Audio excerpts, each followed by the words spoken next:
Olá, este é o blog Civil Imobiliário. No vídeo de hoje a gente vai tratar a respeito da fiança nos contratos de locação. A fiança, que é uma modalidade de garantia contratual normalmente utilizado nas locações, e a fiança, que também é palco de calorosas discussões jurídicas. Uma dessas discussões diz respeito exatamente à exoneração ou não do fiador quando o contrato passa a vigorar por um prazo indeterminado. Ou seja, num exemplo de um contrato de 24 meses, tendo ele sido prorrogado de forma indeterminada, o fiador ele permanece obrigado a garantir aquela avença ou não?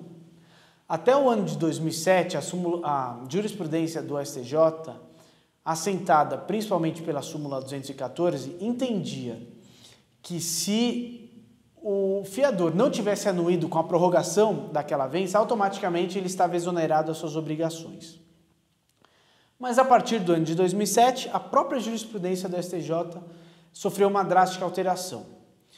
Passou-se a entender que se o contrato tivesse uma cláusula determinando ao fiador que permanecesse obrigado até efetiva devolução das chaves, assim deveria ser. E o fundamento desse julgado, sobretudo porque o artigo 835 do Código Civil, como uma regra geral, a fiança, determina que sempre que o contrato passa a viger de forma indeterminada, a qualquer tempo, o fiador pode pleitear na realidade não, porque é um direito potestativo, simplesmente informar o locador sobre a sua exoneração.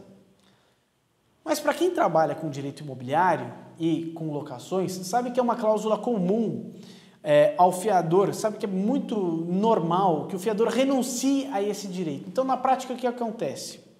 Esse exemplo que a gente deu de um contrato de 24 meses, ele passa a viger por prazo indeterminado. O fiador poderia, portanto, simplesmente informar o locador da sua exoneração. Mas como ele renunciou ao artigo 835, na prática, ele permanece obrigado a garantir o contrato até a efetiva devolução das chaves. Isso pode se dar por quanto tempo? 10, 20, 30 ou eventualmente até mesmo a morte do fiador. E isso, como não poderia deixar de ser, passou a ser muito criticado pela doutrina. No ano de 2009, passou a viger a Lei 12.112 de 2009, que trouxe alterações à Lei do Inquilinato. Primeira dessas alterações, artigo 39. O artigo 39 determina que, salvo disposição em contrário, presume-se que as garantias contratuais são devidas, as garantias contratuais garantem o contrato até efetiva devolução das chaves. Mas e com relação ao fiador? O artigo 40, inciso 10, também determina o seguinte: caso o fiador receba uma notificação por parte do fiador da sua exoneração, ele pode notificar o locatário para que apresente uma nova garantia contratual no prazo de 30 dias, sob pena de despejo, e mais, despejo com liminar. O que o dispositivo está dizendo por trás disso? O dispositivo está dizendo o seguinte: hoje não é mais possível que o fiador renuncie a esse direito, ou seja, sempre quando o contrato passar a viger por prazo indeterminado, ele pode a qualquer tempo pleitear, simplesmente informar o locador da sua exoneração.